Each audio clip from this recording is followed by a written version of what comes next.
Hello, beloved. Welcome to your message. I thank you so much for your time. Thank you for joining me. If you are keen, beloved, on booking me for a reading or a one-on-one session, you'll find my email listed on the screen. Okay, I offer spiritual path readings, ancestral messages, prophetic intuitive readings, as well as love readings. Okay, let us begin with your message from God and take a look at what He wants you to know.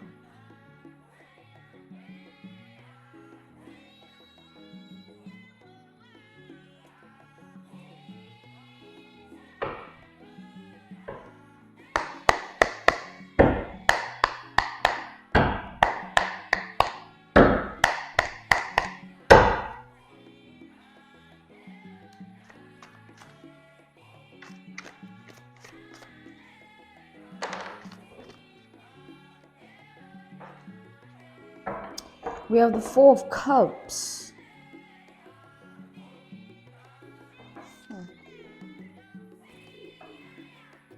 And the Temperance, okay? So, with the Four of Cups here, beloved, I see that, right now you're at a place in your life where everything that you thought you knew is not really the truth. It's like you're realizing that all things that you have known aren't what you thought they were. This could be people as well.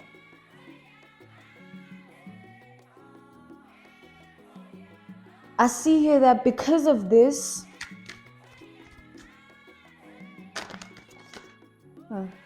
Ace of Swords, Ten of Pentacles,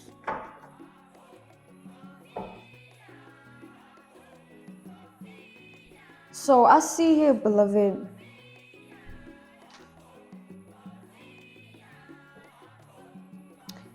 that because of what is happening, you seeing the true colors of everything,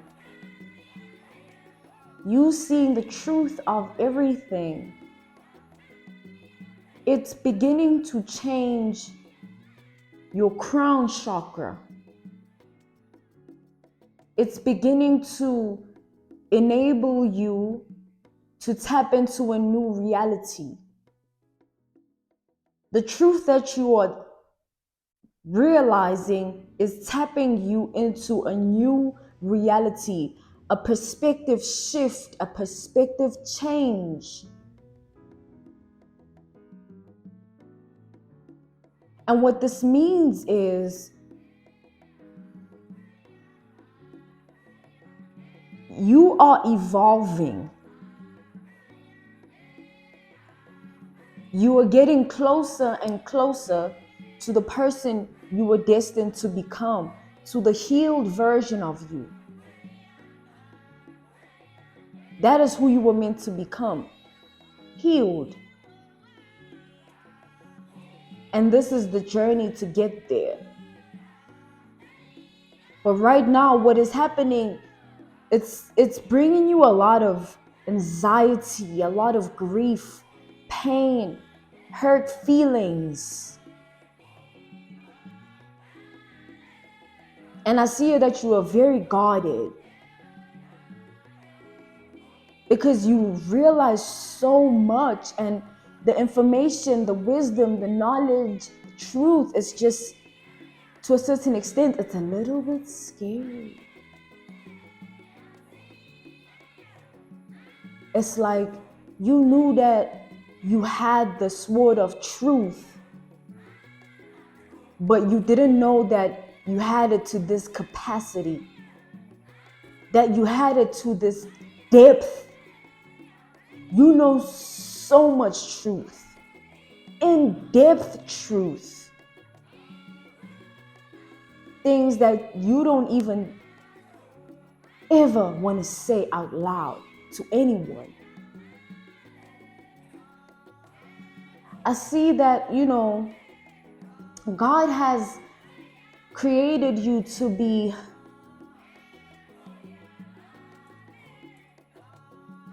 someone he can trust.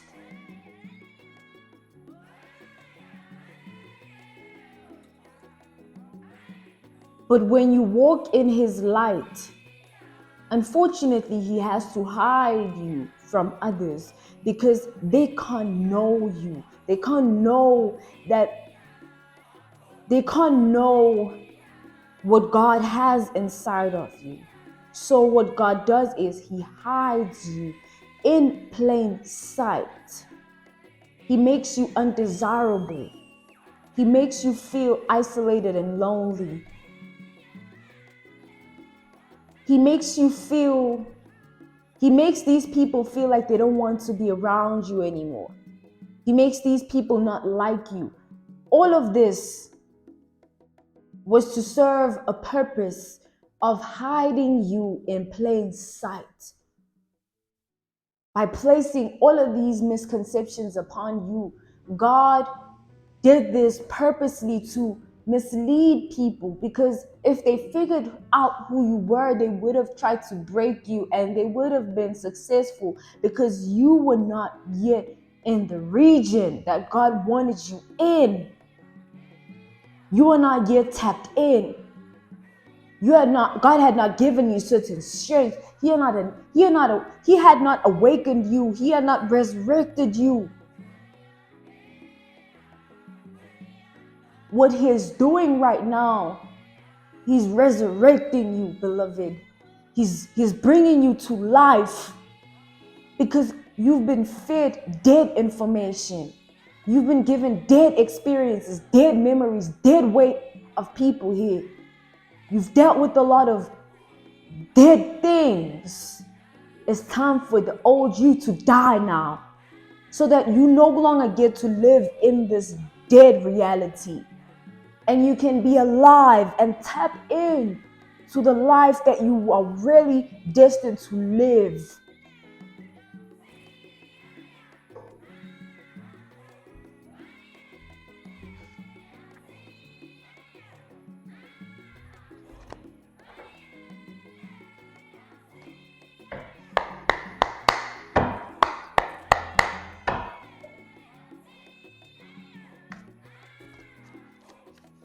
There are people that took advantage of you.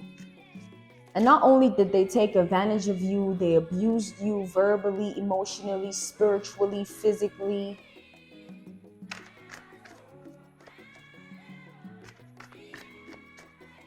And not only that, these people almost killed your spirit. 3 of Swords. These people almost killed your spirit.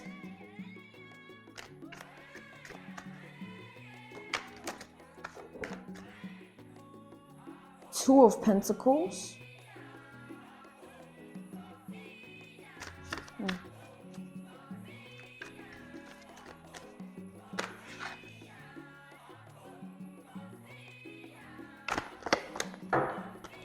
And then we have the Knight of Wands. Okay.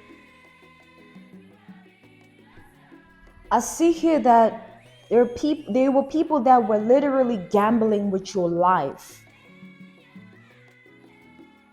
There were people that were gambling with your spirit, gambling with your destiny, gambling with your whole life, playing chess.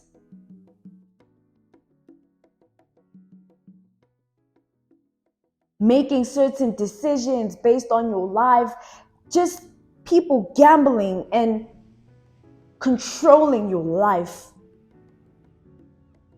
in all forms, spiritually, emotionally, verbally, physically. These power-hungry individuals are people who hurt you and caused you the most pain. You might have cared too much about specific people, to the point where they cut you so deeply that it makes no sense.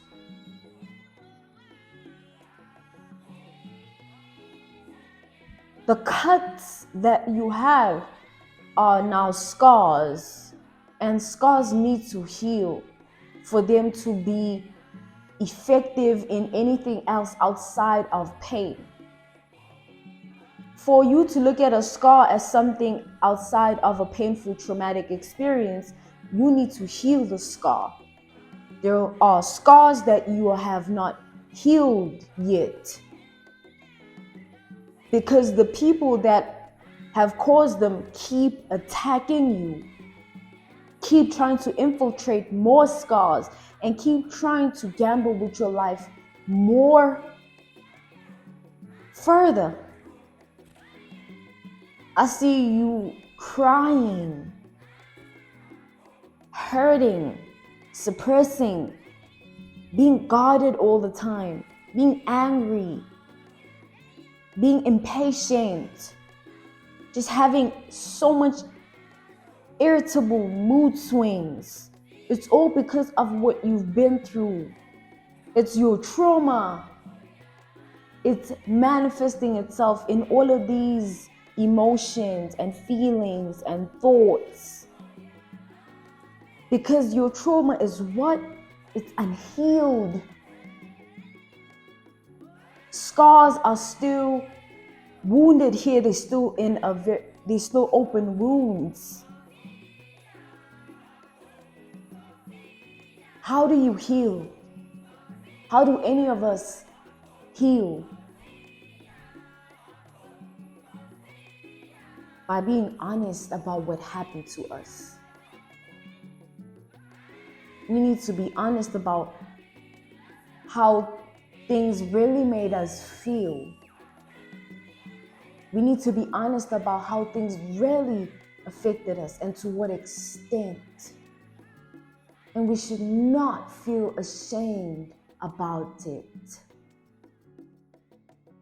About how deeply we can actually love another person. Never feel ashamed about that.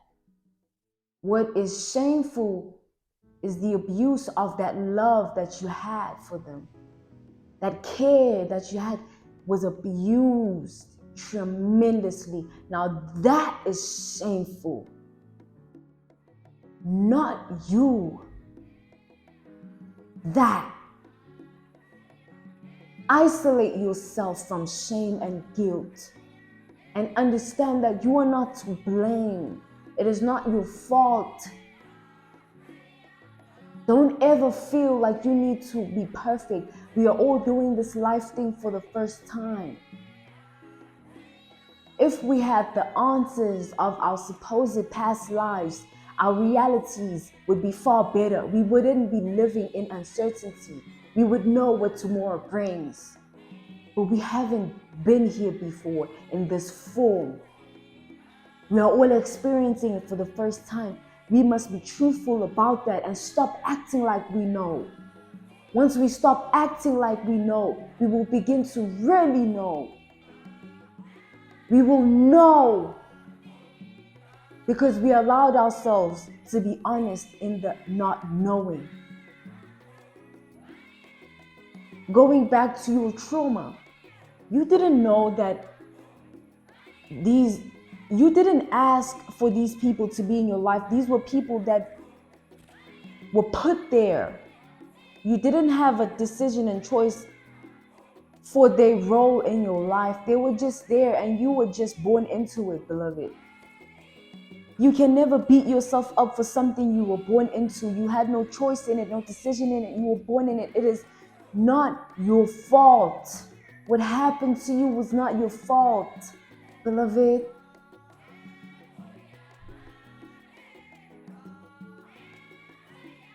You shouldn't blame anyone. You should only just hold people accountable. That's all. Don't blame anyone because that enables bitterness and resentment in your heart. You will not move on. That trauma will rule over you. With those emotions of bitterness, you will be a bitter and miserable person. Understand this. That parent, that guardian, that uncle, that sister, they knew no better, because they too are here for the first time. They too have specific traumas that made them that way. You're just powerful enough to break the cycle. You're just powerful enough to break the chain. They're weak. Don't beat them up any further with your words. They're already weak. Don't beat them up any further with your resentment and your hate towards them and your anger and your frustration. They're already weak. They're weak.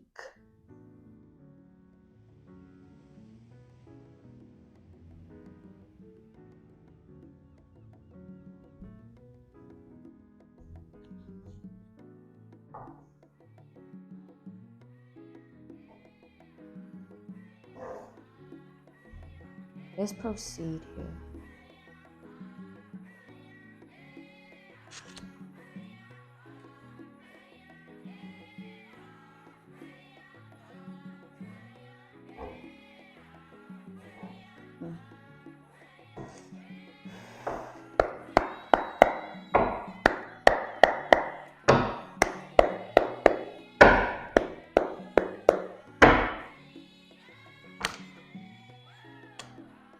Judgment and strength.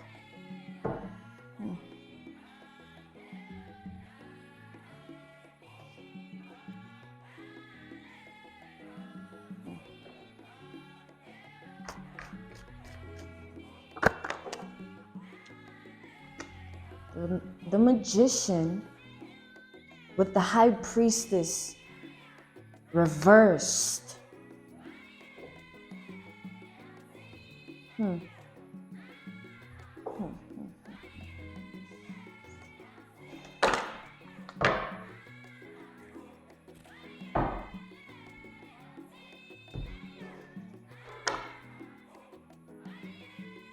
We have the Hierophant reversed, the Empress, the Seven of Pentacles reversed, and the Three of Cups.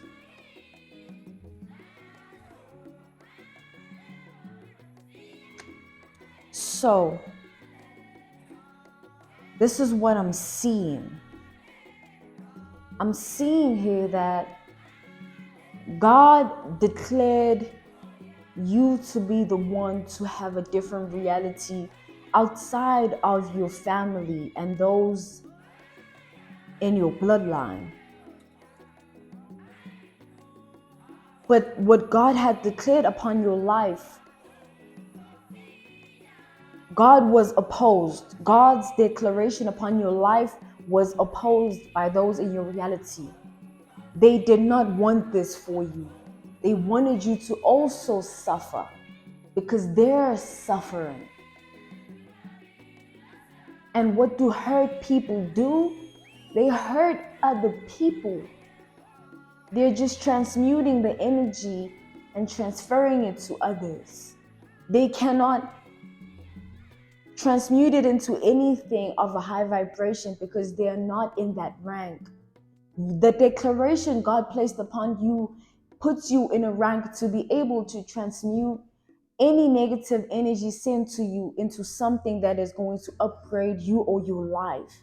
You have that magic and that power. And it's something that cannot be taken away from you. A card fell.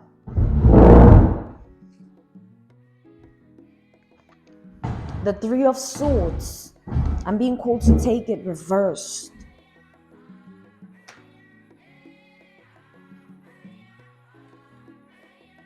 So, the curse that was placed upon your family was a curse of hurt people hurting other people using certain weapons that they formed to do so. Whatever weapons were used with this magician and the high priestess reversed, they were used because why? Do you ever ask yourself, why are they coming against you so much? Why? You are just as human as them. You're flesh too. Why are they against you like this? Why are they pulling out all these weapons and forming them against you? Why? Well, it's simple. You are the one that is going to break the cycle. You are doing it already by addressing the trauma. Addressing the trauma breaks the cycle. Step 1. Step 2, working on yourself. Editing yourself. Seeing what is of yourself that is resonating with the very same people that tried to come against you. Because that side of yourself can no longer be. It has to go. It goes when you edit it out. How do you edit it out? You work on yourself. Don't avoid working on yourself. You can put in work in other things and do all of this, but you don't want to work on you. Then what? You leading a life of foolishness because you are not being authentic to who you are. You're not facing yourself. You need to face yourself. What happened to you and what did it do to your character? What happened to you and what did it do to your mind? What happened to you and what did it do to how you treat people now? What happened to you? It happened to you. It's not your fault. It becomes your fault when you use what happened to you as an excuse to do what was done to you to other people, which is hurting others, traumatizing others, making others feel insecure, belittling them, speaking ill on others, using a very harsh tone to get your point across. That's traumatic. That's not okay. You need to address it. You need to see it in yourself and you need to acknowledge that it's in you so that it comes out of you, so that it never controls you again because you're facing it. You need to face what's happening, beloved. That's the only way. I'm being called to end your message here. If you are keen or interested in booking me for any and all kinds of readings as well as a one-on-one session, you'll find my email listed on the screen. I thank you for your time, beloved. Until next time.